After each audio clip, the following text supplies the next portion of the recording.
आज हम बनाने वाले हैं आलू दे पराठे। तो आलू के पराठे खाने में बहुत ही टेस्टी लगते हैं और इन्हें हम नाश्ते या फिर डिनर में चाय के साथ भी इंजॉय कर सकते हैं और एज इट इज़ चटनी के साथ भी खा सकते हैं। तो फ्रेंड्स, पराठों के लिए हमने सबसे पहले ये गेहूं का आटा लिया है जो 1 कप जितना है, माप में लगभग 150 ग्राम जितना है। तो फ्रेंड्स, इसको हम क्या करेंगे, इसे हम गूँथेंगे, मतलब आटा लगाएंगे। तो इसके लिए हमने आटे को एक बड़े बर्तन में ले लिया है। अब हम क्या करेंगे, इसमें हम अजवाइन मिक्स करेंगे 1 टेबल स्पून। तो 1 टेबल स्पून जितनी हमने अजवाइन ली है, इसे हाथों से क्रश कर लेंगे इस तरह और इसे आटे में मिक्स कर देंगे। तो हमने अजवाइन को आटे में डाल दिया है। तो अब हम यहाँ पे 1/2 टेबल स्पून से भी कम नमक ले रहे हैं। डो के अकॉर्डिंग आपको नमक लेना है। अब मैं यहाँ पे 1 टेबल स्पून जितना ऑयल डाल रही हूँ। इससे ना पराठे जो है एकदम खस्ता से होंगे, एकदम अच्छे से होंगे। इंग्रेडिएंट्स को हम आटे में अच्छे से मिक्स कर देते हैं। तो अच्छे से मिक्स कर लिया है मैंने, आप देख सकते हैं। अब हम थोड़ा थोड़ा पानी डाल के इसका डो तैयार करेंगे। आपको याद रखना है कि जो पराठों का डो होता है उसे हल्का सा सॉफ्ट ही रखते हैं। एकदम लचक होगी अगर डो में हमारे, तो पराठे एकदम सॉफ्ट से तैयार होंगे, अच्छे से फूले फूले से। तो यहाँ पे हमने डो तैयार कर लिया, डो को बाइंड कर लिया। अब इसे हम थोड़ी देर और गूँथेंगे तो इसे जो है एकदम सॉफ्ट सा डो तैयार हो जाएगा। डो को सॉफ्ट सा तैयार कर लिया है। अब हम इसे ढककर रख देते हैं 10 से 15 मिनट के लिए रेस्ट करने के लिए, और हम आलू की स्टफिंग तैयार करते हैं। तो यहाँ पे हमने फ्रेंड्स ये उबले हुए आलू ले रखे हैं जो मीडियम साइज़ के हैं। आलू माप में लगभग 1/2 kg हैं आलू। तो इनको हमने उबले हुए रख रखे हैं। अब इनको हम छीलेंगे, इनका छिलका उतारेंगे। तो इस तरह सारे आलूओं को हम छील लेते हैं इस तरह से। आलू को हमने छील लिया है। अब हम आलू को क्रश करते हैं। आप आलू को क्रश भी कर सकते हैं और मैश भी कर सकते हैं हाथों से, लेकिन क्रश कर लेंगे तो ज़्यादा बेटर रहेगा, इससे बड़े बड़े ढीले जैसे नहीं रहेंगे। इस तरह हम क्रश कर लेंगे। तो सारे आलूओं को एज इट इज हम जो है क्रश कर लेंगे। तो हमने सारे आलूओं को क्रश कर लिया है। अब हम इसमें स्पाइसेस मिक्स करते हैं। तो यहाँ पे हम 1 टेबल स्पून जितना गरम मसाला मिक्स कर रहे हैं। अब हम यहाँ पे 1 टेबल स्पून जितना धनिया पाउडर मिक्स करेंगे। आप चाहें तो धनिया पाउडर को रोस्ट कर सकते हैं। मैंने यहाँ पे रोस्ट करके यूज़ किया है क्योंकि जो है स्पाइसेस होंगे जो हैं रोस्ट कर लेंगे तो उसमें अच्छी सी खुशबू आएगी और जो स्टफिंग होगी हमारी अच्छी सी तैयार होगी। यहाँ पे 1 पिंच जितनी हींग मिक्स कर रही हूँ। अब यहाँ पे 1 टेबल स्पून जितना आमचूर पाउडर मिक्स कर रही हूँ और यहाँ पे 1/2 टेबल स्पून जितना कसूरी मेथी। अब हम यहाँ पे 1/2 टेबल स्पून से कम जितना नमक मिक्स कर रहे हैं क्योंकि हमने डो में भी नमक मिक्स किया, इसलिए हमें नमक को सही ढंग से ही डालना है। अब हम यहाँ पे 1 टेबल स्पून जितनी अदरक क्रश किए हुए हैं, इसे भी मिक्स कर रहे हैं। एक हरी मिर्च जिसे मैंने फाइनली चॉप कर लिया। आप अपने टेस्ट के अकॉर्डिंग जो है हरी मिर्च डाल सकते हैं। अब यहाँ 1/2 टेबल स्पून जितना हम लाल मिर्च पाउडर मिक्स कर रहे हैं। तो अब हम इन सबको अच्छे से मिक्स कर लेंगे। सारे इंग्रेडिएंट्स को हमें अच्छे से मिक्स कर लेना है। यहाँ पे सारी स्पाइसेस को हमने स्टफिंग में आलूओं में अच्छे से मिक्स कर दिया है। अब हम यहाँ पे हरा धनिया मिक्स कर रहे हैं। तो हरे धनिया को भी अच्छे से मिक्स कर देंगे हम। हमने स्टफिंग अच्छे से तैयार कर ली है, इसमें हमने हरा धनिया भी मिक्स कर लिया है। अब हमारे आटे को भी रेस्ट करे हुए 15 मिनट हो चुके हैं। तो अब हम आटा देखते हैं। तो ये देख सकते हैं आप, हमारा इतना अच्छा सा सॉफ्ट सा डो तैयार हुआ है। अब हम इसके बॉल्स बनाकर तैयार करेंगे और फिर पराठे बनाएंगे। तो इस तरह हम डो से थोड़ा सा बॉल जैसा लेंगे, इस तरह इसकी हम लोई बनाकर तैयार करेंगे। तो बॉल जैसी हमने ले ली है, इसे हम इस तरह कर लेते हैं। मैं यहाँ पे आपको स्टफिंग करने की 3 प्रोसेस बताऊंगी जिसे आप किसी भी तरीके से फिल करके तैयार कर सकते हैं। तो हमने बॉल जैसा काट लिया है। अब हम क्या करेंगे, इसे सूखे आटे में लपेटेंगे और इसकी कटोरी जैसी तैयार कर लेते हैं। इस तरह चारों कोनों पे, मतलब बीच में हमें मोटा सा रखना है और कोनों से हमें पतला करना है। तो ये देख सकते हैं हमने कटोरी जैसा तैयार कर लिया है। अब इसमें हम स्टफिंग फिल करेंगे। तो ये देख सकते हैं हमने स्टफिंग फिल कर दिया है। अब इसे हमें अंदर की तरफ दबाना है इस तरह, और किनारों से फोल्ड कर देना है हमें इस तरह।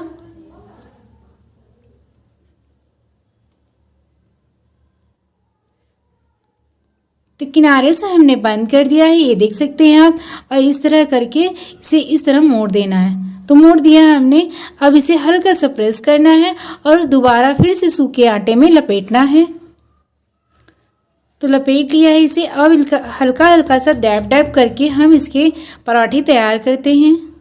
अब हम हल्के हाथों से प्रेस करके बेलना शुरू करते हैं। आपको ध्यान रखना है कि हल्के हाथों से भी प्रेस करना, वरना जो है स्टफिंग बाहर निकल जाएगी। तो पराठे बनाने के फर्स्ट प्रोसेस से हमने बेलकर तैयार कर लिया है। अब हम आपको फिलिंग करने का सेकंड प्रोसेस बताते हैं। सेकंड प्रोसेस में हमने बॉल जैसा ले लिया है उसी डो से। अब हम इसका पेड़ा जैसा तैयार करते हैं। तो देखिए ये हमने पेड़ा जैसा तैयार कर लिया है। अब हम इसे सूखे आटे में लपेटेंगे। तो सूखे आटे में लपेट लिया है मैंने। अब हम इसे बेलना शुरू करते हैं। तो इसे हम 3 से 4 इंच जितना जो है बेल लेंगे।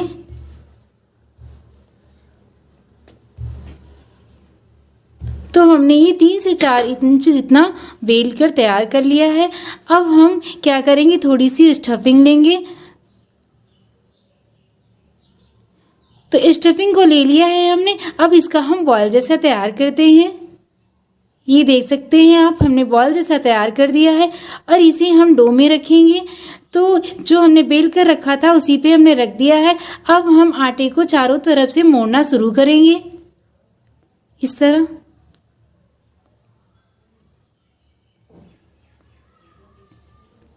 ये देख सकते हैं आप, हमने चारों तरफ से मोड़ दिया है और इसे दबा देंगे।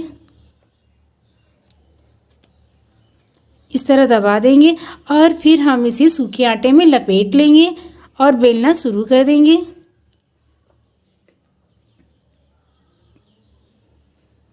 ये देख सकते हैं आप, हम बेल रहे हैं। तो सेकेंड प्रोसेस से भी हमने ये पराठा बेल कर तैयार कर लिया है। अब मैं आपको पराठा बनाने का थर्ड प्रोसेस बताती हूँ। स्टफिंग फिल करने का मैं आपको थर्ड प्रोसेस बता रही हूँ। तो अब हमने क्या किया है, सेम उतना ही बॉल लिया है डो का।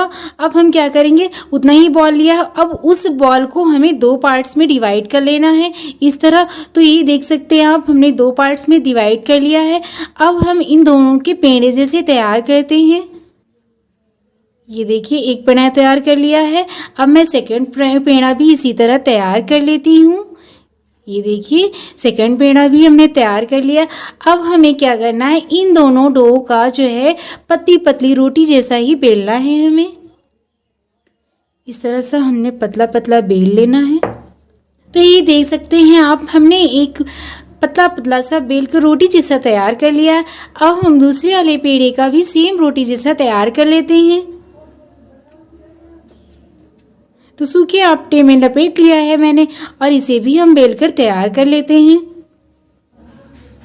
तो ये देख सकते हैं आप, मैंने दूसरी तरफ भी बेलकर तैयार कर लिया है। तो हमने दोनों लोइयों को पतला पतला सा बेल लिया है। अब हम क्या करेंगे, एक हम लेंगे रोटी जैसा और उस पर क्या करेंगे, स्टफिंग फिल करेंगे। इस तरह हम स्टफिंग को फैला देंगे अच्छे से। पूरे पराठे पे अच्छे से स्टफिंग को फैला देना है हमें।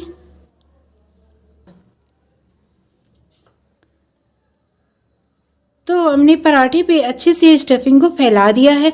अब हमें क्या करना है, जो हमने दूसरा वाला बेलकर तैयार किया था इसे इसके ऊपर रख देना है। तो हमने एक दूसरे को रख दिया है एक के ऊपर। अब हम क्या करेंगे, चारों तरफ से इसे दबा देंगे। इस तरह हमें दबा देना है अच्छे से। अब हमने चारों तरफ से अच्छे से दबा दिया है। अब हमें क्या करना है, इसे उठा लेना है और हल्का सा, बहुत हल्का सा सूखा आटा लगाना है इस तरह से। और हमें बेल कर तैयार, हल्का सा बेलना है इसे। इस तरह से हल्का सा बेल लेंगे। ये देख सकते हैं आप, हमने हल्का सा इसे बेल लिया है। अब हम इसे एक साइड में रख देते हैं। अब हमारे सारे पराठे जो है सारे प्रोसेस से तैयार हो चुके हैं। अब हम पराठों को सेकेंगे। फ्रेंड्स, हमने तीनों प्रोसेस से जो है पराठे बनाकर तैयार कर लिए हैं। ये फर्स्ट प्रोसेस से, और ये सेकंड प्रोसेस से, और ये थर्ड प्रोसेस से जो हमने एक दूसरे के ऊपर परत रख के बनाया था। अब हम इन तीनों पराठों को सेकते हैं। तो फ्रेंड्स यहाँ पे हमने तवे को अच्छे से गर्म कर लिया है। अब हम क्या करेंगे, पराठों को सेकेंगे। तो सबसे पहले फर्स्ट प्रोसेस से बना हुआ पराठा हम तवे पे डालते हैं। तो फ्रेंड्स जब एक तरफ से हल्का सा धुआं सा आ जाएगा, एक तरफ सूखापन हो जाएगा, मतलब एक तरफ पराठा अच्छे से सीख गया है, तो अब हम पराठे को पलट देते हैं। ये देखिए हल्का सा पराठा हमारा अच्छे से पक गया है। अब हम क्या करेंगे, इस पे ऑयल लगाएंगे। आप चाहे तो घी भी लगा सकते हैं, मैं यहाँ पे मस्टर्ड ऑयल का यूज़ कर रही हूँ। तो हमने ऑयल को जो है पराठे के चारों तरफ अच्छे से स्प्रेड कर दिया है। अब हम पराठे को पलट देते हैं। तो पराठे को पलट दिया है एक तरफ मैंने। अब हम दूसरी तरफ भी तेल जो है अच्छे से फैला देंगे इस तरह। ये देख सकते हैं हमारा पराठा जो अच्छे से फूलना स्टार्ट हो गया है दूसरी तरफ, और हमारे पराठे में अच्छी सी ब्राउन सी चित्तियाँ आने शुरू हो गई हैं, मतलब पराठा जो है अच्छे से पक गया है। और आपको गैस की फ्लेम जो है मीडियम ही रखनी है, वरना चित्तियाँ तो आ जाएंगी लेकिन पराठा अंदर से पकेगा नहीं, तो कच्चा सा रह जाएगा और टेस्ट भी अच्छा नहीं आएगा और स्वास्थ्य के लिए भी अच्छा नहीं होगा। ये देख सकते हैं पराठा अच्छे से हमारा फूल रहा है।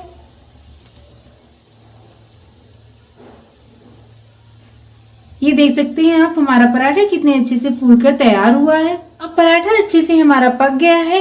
अब हम पराठे को बर्तन में निकाल लेते हैं। अब हम इसी प्रोसेस से दूसरा वाला पराठा भी सेक लेते हैं। पराठे को हमने तवे पे डाल दिया है। तो ये वाला पराठा भी हमारा अच्छे से दोनों तरफ पक गया है। अब इसे भी हम एक बर्तन में निकाल लेते हैं। जो थर्ड प्रोसेस से हमने पराठे की स्टफिंग फिल की थी, उस पराठे को भी हम सेक लेते हैं। तो ये देख सकते हैं आप हमारा ये वाला भी पराठा कितने अच्छे से फूल कर तैयार हुआ है। तो हमारे कितने अच्छे से फूले फूले से पराठे तैयार हुए हैं।